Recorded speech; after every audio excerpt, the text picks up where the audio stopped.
Level 1. Associate.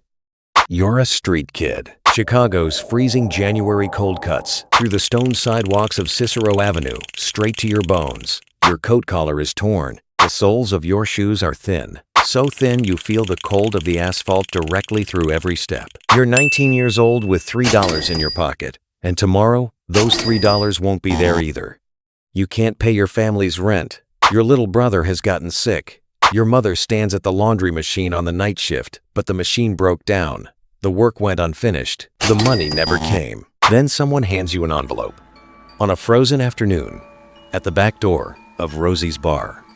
Inside the envelope, there's no crumpled letter, no lengthy explanation, just a few folded banknotes and a small piece of paper with a single name written on it. Capone. The man doesn't even look at you. He stubs out his cigarette on the edge of the wall and walks away. You look at the envelope. You look at the name on it. Then you think of your mother's tired face. And you follow the man. The first week you start with small jobs. Pick up the package from this address. Drop it at that one. Don't look inside. Follow a man. Note where he goes in and out. Tell no one. Park a car, leave the keys, walk away. Nobody explains why, and you don't ask because the money comes in, and when the money comes in, your mother doesn't have to go to the factory, and your brother's medicine waits on top of the cabinet. You're not even Italian. That matters, because the outfit had traditionally fed from its own blood. But in the Capone era, Chicago was different. The city was big, the business was big, and loyal hands came from every nation. They look at you, they size you up, and for now, they find you trustworthy enough. The word "for now" tells you everything. Really, in this world, nothing is permanent. Trust is not a reward, but a test. Months pass, carrying packages, surveillance, sometimes delivering a letter to the right man. Simple jobs. But these simple jobs are shaping you. You learn how to walk, how to look, how to read a room, and know who matters.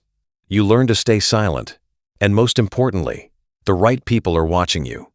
One night, in the back room of the Four Deuces, someone tells you, "Good work." That's all. But those two words, in that dark room on that night, carry you from one place to another. Level 2. Soldier. The day of your oath arrives. Nobody had given you a date. One morning, someone comes to your door, says, "Tonight," and leaves. All day long, you don't know what to do with yourself. Your stomach tightens, your hands tremble slightly, but you show this to no one, because here, fear is not a weakness, but a danger. Late that night, you're in the back room of a small apartment. A wooden table, a few candles, serious faces. You shake a man's hand. What needs to be said is said. Nothing is signed, because in this world there are no signatures, only words, and that word is heavier than lead. You're a soldier now. What does that mean?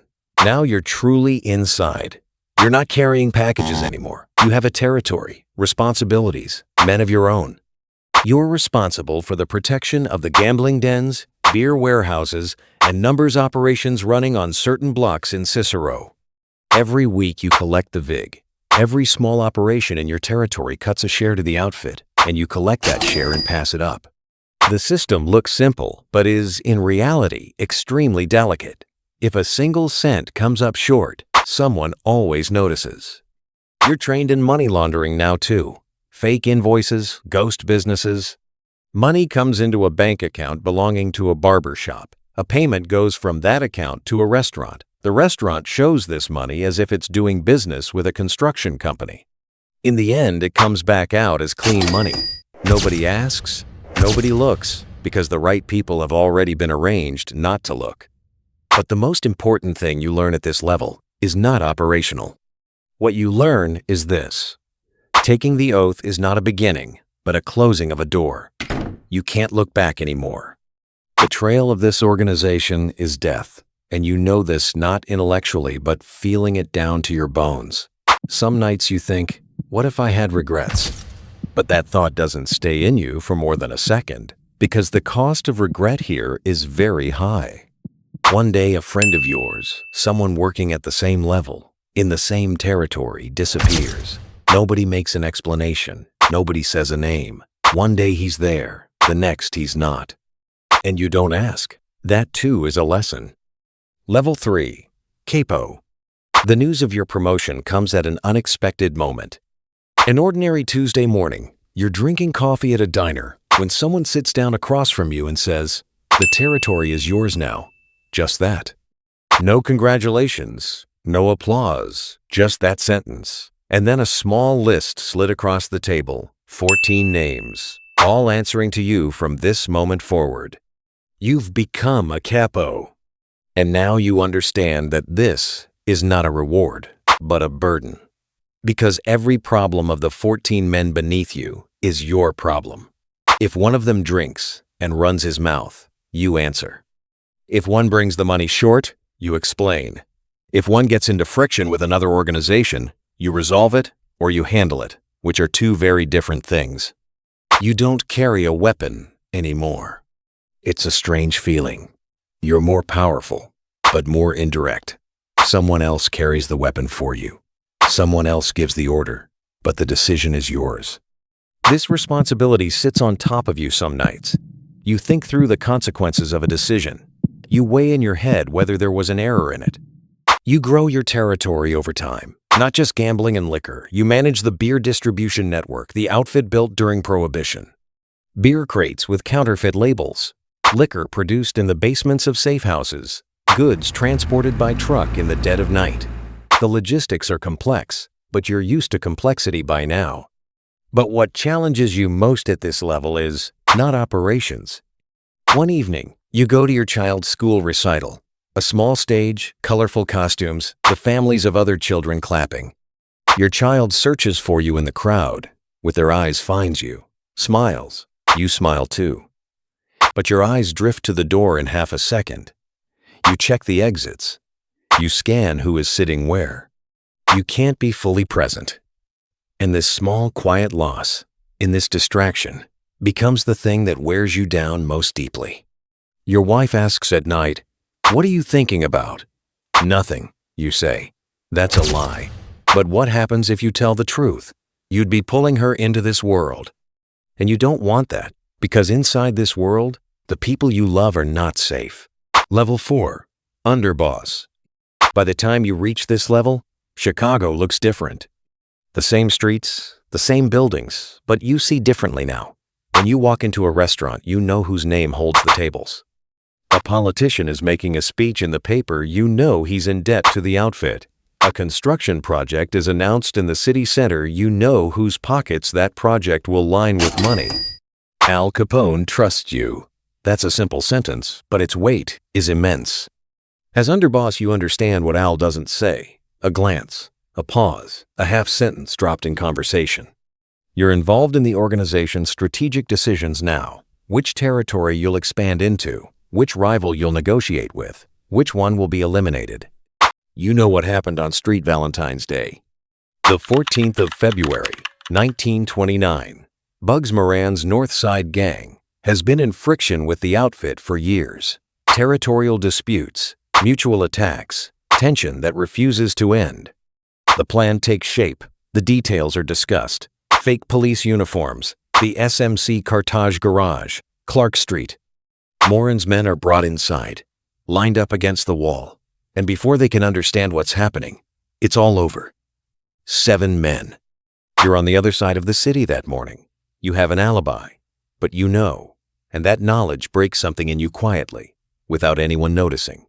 You hold all the power. Politicians call you, judges make deals with you, journalists avoid writing your name. Chicago's night economy runs largely under your management.